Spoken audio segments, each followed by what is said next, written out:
जय हिंद मेरे डियर साथी, मैं आपका साथी विकास और आज हम देखने वाले हैं डी फार्मा फर्स्ट ईयर। विषय का आपका देखा जाए तो फार्मास्यूटिकल केमिस्ट्री है। ठीक है, ये चैप्टर नंबर 2 का पहला लेक्चर है। ठीक है, इसके पहले चैप्टर 1 का हम सारा चीज़ कंप्लीट कर चुके थे एकदम डिटेल में। ठीक है, और आज हम देखने वाले हैं चैप्टर नंबर 2 में देखा जाए तो आपका लिखेंगे वॉल्यूमेट्रिक एनालिसिस, जिसके हम टाइट्रेशन के नाम से जाना जाता है। ठीक है, तो इसमें हम देखिए आज यानी वॉल्यूमेट्रिक एनालिसिस होती क्या, इसको देखेंगे। फंडामेंटल ऑफ वॉल्यूम यानी वॉल्यूमेट्रिक एनालिसिस, इसके बारे में देखेंगे कौन कौन सा प्रोसीजर होता है वॉल्यूमेट्रिक एनालिसिस करने के लिए। उसके बाद देखेंगे हम पूरा डिटेल में हमारे सिलेबस के अंतर्गत कौन कौन से टाइट्रेशन है, जैसे acid base titration, non aqueous titration, precipitate, complementary, redox titration. ऐसे आपके सिलेबस के अंतर्गत देखा जाए तो इतने आपके पास क्या हो गया, टाइट्रेशन है। ठीक है, तो यानी वॉल्यूमेट्री एनालिसिस या टाइट्रेशन बात एक ही है, याद आप जहन में बैठा लीजिए। ठीक है, तो आज इसी के बारे में हम पूरा फुल एकदम स्लाइस करने वाले हैं। बहुत सारे मेरे भाई कमेंट कर रहे थे कि सर आप फर्स्ट ईयर का नहीं पढ़ा रहे हैं, केवल सेकेंड ईयर का पढ़ाते चले जा रहे हैं। देखिए उसमें फर्स्ट देखिए सब कुछ हम डिटेल में ऑलरेडी पढ़ा चुके हैं। ठीक है, हमको भी टाइम मिलेगा तो मेरे भाई, ठीक है, तो सब कुछ हम क्या करेंगे, आपको इजी से इजी वे में प्रोवाइड करा देंगे, क्योंकि ये सब लिखने में थोड़ा सा भैया टाइम लगता है। देखिए ये सब हमने क्या कर दिया, पूरा लिख के रख दिया है। आपको केवल वीडियो अपलोड कराने में दिक्कत है, क्योंकि वाईफाई में थोड़ा सा दिक्कतें वगैरह थी जो अपलोड करने में दिक्कत आती है। ठीक है, तो ये हो गया इसके बारे में। वॉल्यूमेट्री एनालिसिस के बारे में हम देखने वाले हैं, और वॉल्यूमेट्री एनालिसिस में आप क्या क्या देखने वाले उसको पहले हम आपको सामने यहाँ से प्रस्तुत कर देते हैं। आपके सामने वॉल्यूमेट्रिक एनालिसिस या टाइट्रेशन में सबसे पहले इसका इंट्रोडक्शन आप देखेंगे। उसके बाद fundamental of the volumetric analysis पूरा डिटेल में देखेंगे। कौन कौन सा प्रोसीजर होता है इस टाइट्रेशन के करने में, इसे भी देखेंगे। टाइट्रेशन इन आवर सिलेबस, हमारे सिलेबस के अंतर्गत कौन कौन सा टाइट्रेशन है, इसे भी आप डिटेल में देखने वाले हैं। प्लीज आप ध्यान रखिएगा, ये जितना भी टाइट्रेशन वगैरह है सब कुछ आपका सब कुछ प्रैक्टिकल बेस है। क्या होगा, प्रैक्टिकल बेस है। थोड़ा सा आपको माइंड में कंज्यूम करना पड़ेगा, अच्छा ये चीज ऐसे हो रहा है। अदर सब्जेक्ट में देखा जाए तो क्यों हो रहा है, कैसे हो रहा है, केमिकल लेवल बायोलॉजिकल लेवल पे आप जाकर समझ ले रहे थे, मगर यहाँ पर आपको थोड़ा सा क्या करना है, यदि प्रैक्टिकल आप करते हैं तो आपको ज़्यादा समझ में आएगा एज कंपेयर टू थ्योरी। ठीक है, क्योंकि ये सब जितनी भी चीज़ें हैं सब कुछ प्रैक्टिकल, मतलब चैप्टर नंबर 2 में जितना भी चीज़ आप पढ़ेंगे सब कुछ आपका क्या रहेगा, प्रैक्टिकल बेस रहेगा। मगर आप कॉन्सेंट्रेट होकर सुनेंगे तो हमारा उद्देश्य है कि आपके माइंड में पूरा से पूरा बैठा कर जाने की कोशिश रहेगी। ठीक है, तो चलिए स्टार्ट करते हैं। आपके सामने ये क्या लिखा हुआ, ध्यान से सुनिए। लिखा गया वॉल्यूमेट्रिक एनालिसिस और titration is defined as the measurement of volume of second substance which combine with the first in non concentration substance के बारे में क्या बोल दिया है, इतना खतरनाक भाषा लिख दिया है, कोई टेंशन नहीं। देखिए इसमें होती क्या है, आप ध्यान से सुनिए, होती है या होता है कुछ भी समझिए। सबसे पहले आपको क्या करना, देखिए ये मान लेते हैं क्या हो गया, एक अपने यहाँ से क्या कर दिया, फ्लास्क ले लिया, कुछ भी चीज़ ले लिया, कोनिकल फ्लास्क, टेस्ट ट्यूब, कुछ भी ले लिए। आपने एक सब्सटेंस लिया ए, दूसरा सब्सटेंस इन्होंने क्या ले लिया वी। मान लेते इसका वैल्यूम आपको पास क्या होगा, 100 ml आपको पता है। ठीक है, 100 ml पता है, और ये जो ml डाला गया बी वाला मान लेते हैं आपको कितना है, 20 ml है। कितना ml है, 20 ml है, मगर आपको ये अननोन है, इसका पता नहीं है ये कितना कॉन्सेंट्रेशन में मिलाया गया। ये टोटल आपके सामने यहाँ पर रखा हुआ है। ठीक है, ये आपका फ्लास्क रखा, इनमें दोनों को उलेट देंगे यहाँ पर तो आपको टोटल 120 ml मिल जाएगा। ठीक है, तो इस सॉल्यूशन में मतलब ये टोटल आपके पास क्या हो गया, एक सॉल्यूशन तैयार हो गया। क्या हो गया, एक सॉल्यूशन तैयार हो गया। इस सॉल्यूशन के अंदर कितनी सेकेंड इंप्योरिटी प्रेजेंट है, सेकेंड इंप्योरिटी प्रेजेंट है, उसे ज्ञात करने के लिए हम क्या प्रयोग करते हैं बाबू, वॉल्यूमेट्रिक एनालिसिस करते हैं। वही चीज लिखा गया, दोबारा समझिए। वॉल्यूमेट्रिक एनालिसिस या titration is a define measurement of volume. इसमें जितनी भी चीज दी जाएगी सब कुछ आपको वॉल्यूम में दी जाएगी। क्यों, वॉल्यूम मतलब समझते हो ना। ठीक है, वॉल्यूम में दी जाएगी। ठीक है, वॉल्यूम मतलब इसकी यूनिट होती है सेंटीमीटर क्यूब, या तुम्हारे पास मीटर क्यूब होती, कहते हैं 2 लीटर दे दिए, 4 लीटर दे देती, वॉल्यूम हो गई। सेकेंड सब्सटेंस जो बी आप मान रखें, which combine with the first substance, मतलब ये क्या कर देते, इन दोनों के साथ कंबाइन करके इनको इसके अंदर डाल दिया गया है, उसे पहचानने के लिए जो तरीका होता है उसी को हम क्या बोलते हैं, वॉल्यूमेट्रिक एनालिसिस बोलते हैं। ठीक, ये चीज लिखा, दी लास्ट में लिखा, नेक्स्ट पॉइंट में लिखा है the quantitative analytic method is widely used to volumetric analysis. इसमें कितनी क्वांटिटी में आप मिलाए हैं एनालाइट, ठीक है, एनालाइट मतलब जो चीज आप मिला रहे हैं। Analytical method is widely use in the volumetric analysis, जो सबसे ज्यादा वॉल्यूमेट्रिक एनालिसिस में प्रयोग की जाती है। जैसे कोई चीज खरीदे, आप तेल खरीदे, तो उसमें कितनी अमाउंट में उसमें इम्प्योरिटी प्रेजेंट है उसे फाइंड करने के लिए हम क्या कर देते हैं, टाइट्रेशन करते हैं। बस इतना चीजें हो गया। This method is also apply to determine analysis concentration of the analyte. मतलब इसमें हम कॉन्सेंट्रेशन जो याद रखेंगे, यहाँ कितने अमाउंट में कॉन्सेंट्रेशन आपका प्रयोग की जाती है। अब बार बार भैया आप सुनेंगे, कहेंगे यार सर जी कॉन्सेंट्रेशन तू बोला था, कोई टेंशन नहीं। केमिकल देखा जाए तो एक नाम सुने होंगे डाइल्यूट, और दूसरा सुने होंगे आप क्या होगा, कॉन्सेंट्रेशन सुनेंगे। दो टर्मिनोलॉजी सुने होंगे। अब सुनिए, देखिए, एक मान लेते हैं आपके पास क्या होगा, कोई एक सब्सटेंस है, ठीक है, ये सब्सटेंस है। ये मान लेते हैं टोटल सब्सटेंस देखा जाए तो टोटल मान लेते हैं कितना आपके पास है, 100 ml का आपका टोटल सोल्यूशन है, ठीक। मगर इसमें क्या कर दी जाती है, देखिए इसमें जो जल की मात्रा है कितना ml है, मान लेते हैं 60 ml आपका क्या हो गया, वाटर प्रेजेंट है। कितना, 60 ml आपका वाटर प्रेजेंट है, और 30 ml कितना, 30 ml वो केमिकल प्रेजेंट है। मान लेते हो कुछ भी केमिकल हो सकता है, जैसे मान लेते हैं आपके पास क्या होगा, HCl हो सकता है, HNO3 हो सकता है, H2SO4 हो सकता है, कुछ भी चीज हो सकती है, उसमें मिला दी गई है। तो इसमें पानी का कॉन्सेंट्रेशन देखा जाए, पानी की मात्रा ज्यादा होती थी, इससे हम क्या बोलते हैं, डाइल्यूट बोलते हैं। क्या बोलते हैं, डाइल्यूट बोलते हैं। मतलब ऐसा सॉल्यूशन जिसमें पानी की मात्रा यानी सॉल्वेंट की मात्रा ज्यादा होती है उसे हम क्या बोलते हैं, डाइल्यूट बोलते हैं। कॉन्सेंट्रेशन क्या होता है, इसे ध्यान से सुनिए, ठीक है। कॉन्सेंट्रेशन क्या होता है, जैसे मान लेते हैं कोई एक केमिकल ले लिया गया, ठीक है, केमिकल जस्ट इसी का उल्टा, मान लेते हैं आपको 80 है, टोटल ml कितना है, 100 ml है, ठीक है। तो 80 ml आपको क्या कर दिया जाता है, उस केमिकल का प्रयोग किया जाता है केवल 20 ml या ना के बराबर, या 20 ml या ना के बराबर, मतलब मान लेते हैं 20 ml। 20 ml जब क्या कर दिया, इसमें पानी की मात्रा यानी वाटर की मात्रा या वाटर की मात्रा नहीं मिलाई जाएगी, कोई टेंशन नहीं। तो ये फुल्ली कॉन्सेंट्रेशन रहेगा, ठीक है। तो यही चीज वो कॉन्सेंट्रेट बोल रहा, इसमें जितने भी चीजें प्रयोग की जाएगी, कितनी मात्रा में कितना कॉन्सेंट्रेशन में मिलाया गया, वही डिफाइन करने के लिए हम वॉल्यूमेट्रिक एनालिसिस करते हैं। इसके लिए आपको 2-3 चीजें पढ़नी पड़ेगी। थोड़ा सा 9th के क्लास में आप सुने होंगे, तुम्हारे पास क्या होंगे, मोलरिटी का सुने होंगे, मोलरिटी सुने होंगे, या नहीं सुने होंगे तो तुम्हारे पास क्या होंगे, नॉर्मलिटी सुने होंगे। ये सब थोड़ा सा पता करना चाहिए, कितनी कॉन्सेंट्रेशन में मिलाना पड़ता है, या मोल कॉन्सेप्ट थोड़ा सा आपको डिफाइन करना पड़ेगा। नहीं याद रहेगा तो कोई टेंशन नहीं, यहाँ पर आप नहीं पढ़ेंगे, ठीक है। जितना एग्जाम में पूछा जाएगा उतना आपको समझा देना है।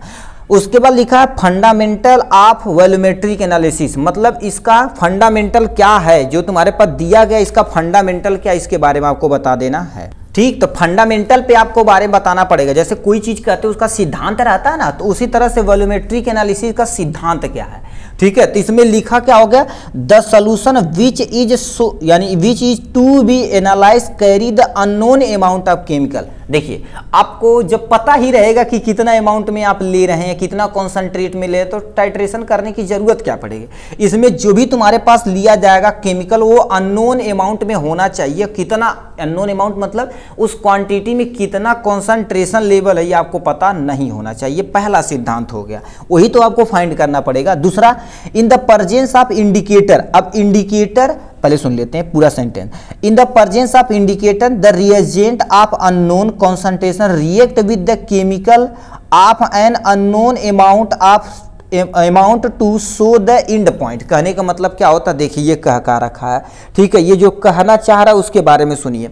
ये कह दिया है प्रेजेंस ऑफ कोई ना कोई इंडिकेटर आपके सामने होना चाहिए। आप देखेंगे इंडिकेटर क्या होता है, ठीक है, वो गाना वाला इंडिकेटर नहीं, दूधू इंडिकेटर वाला। यहां पर क्या होता है, इंडिकेटर ठीक है। इंडिकेटर देखा जाए तो आपको सुने होंगे, ठीक है, लिटमस पेपर का नाम सुने होंगे, एक तरह का इंडिकेटर है।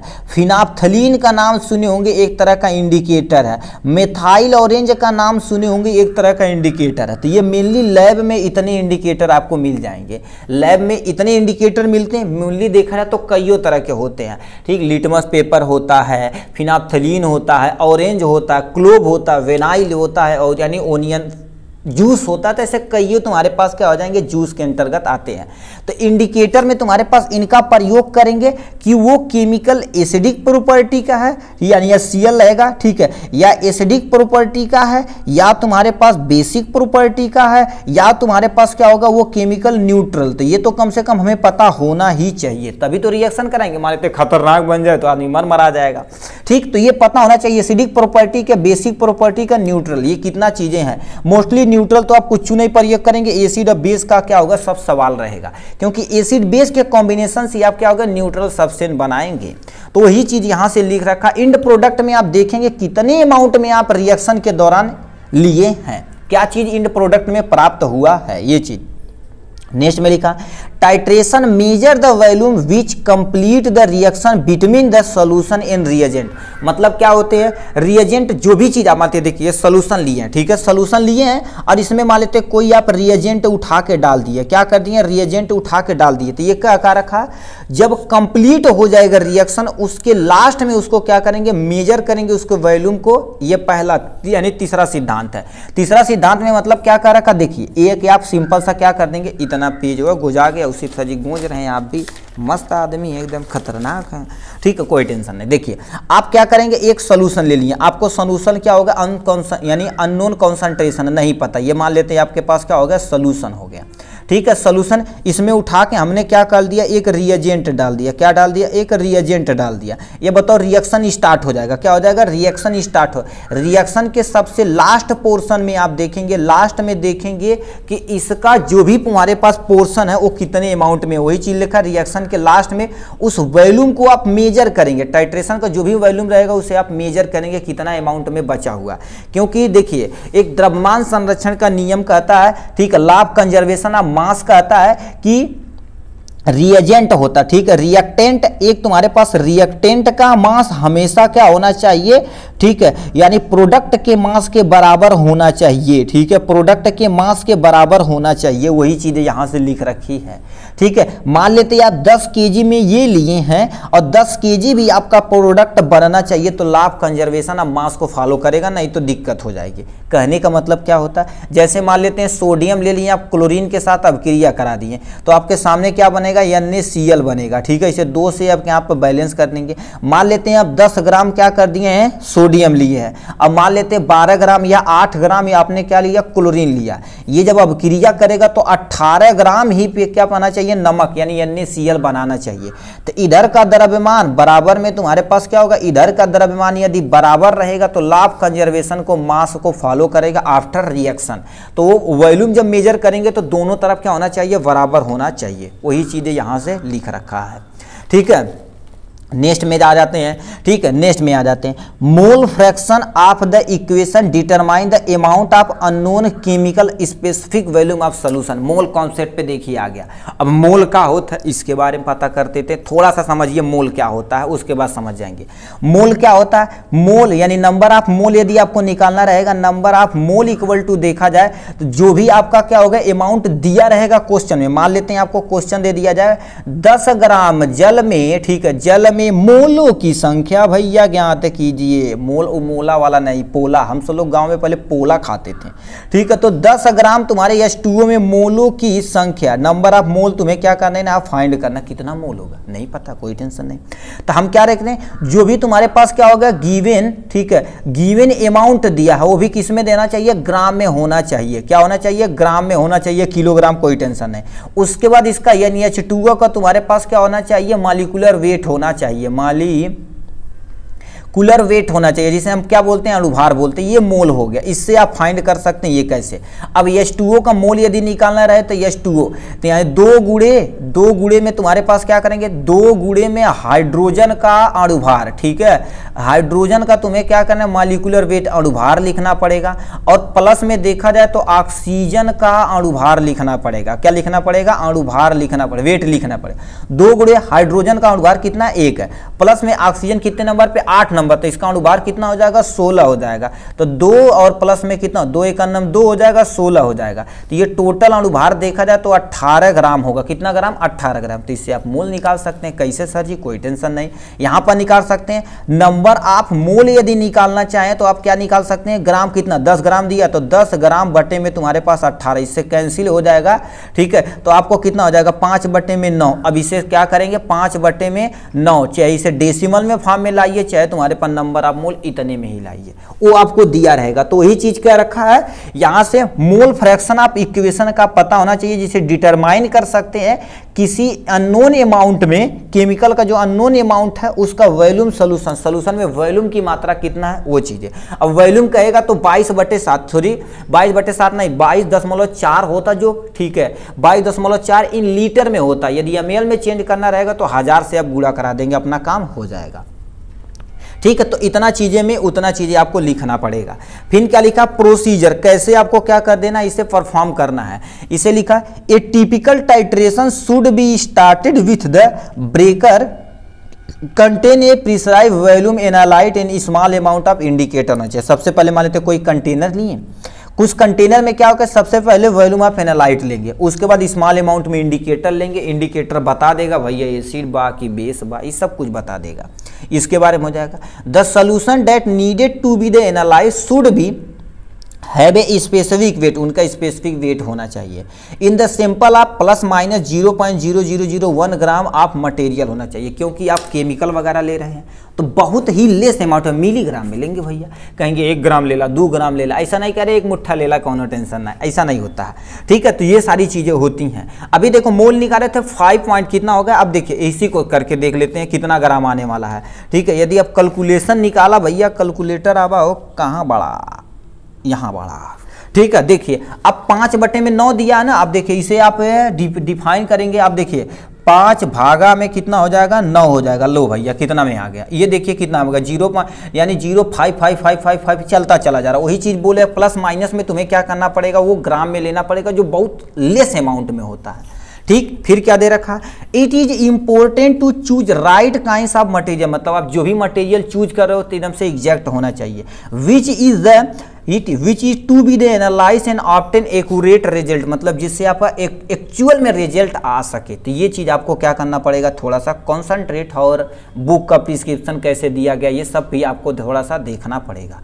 तो इतनी चीज़ें थी आपके इनके बारे में। हमारे सिलेबस के अंतर्गत आपको कितने टाइट्रेशन पढ़ना पड़ेगा उसको हम दिखा देते हैं आपके सामने यहाँ से, ठीक है। आपके सामने टोटल और टोटल इतने टाइट्रेशन पढ़ना पड़ेगा। लिखा है टाइट्रेशन इन आवर सिलेबस, ठीक है। एसिड बेस्ड टाइट्रेशन आपको डिटेल में पढ़ना पड़ेगा। याद रखना मेरे भाई, ये चीज़ें है थोड़ा सा लेंदी चैप्टर है, ठीक है, क्योंकि ये सब पढ़ने में थोड़ा सा टाइम लगेगा आपको।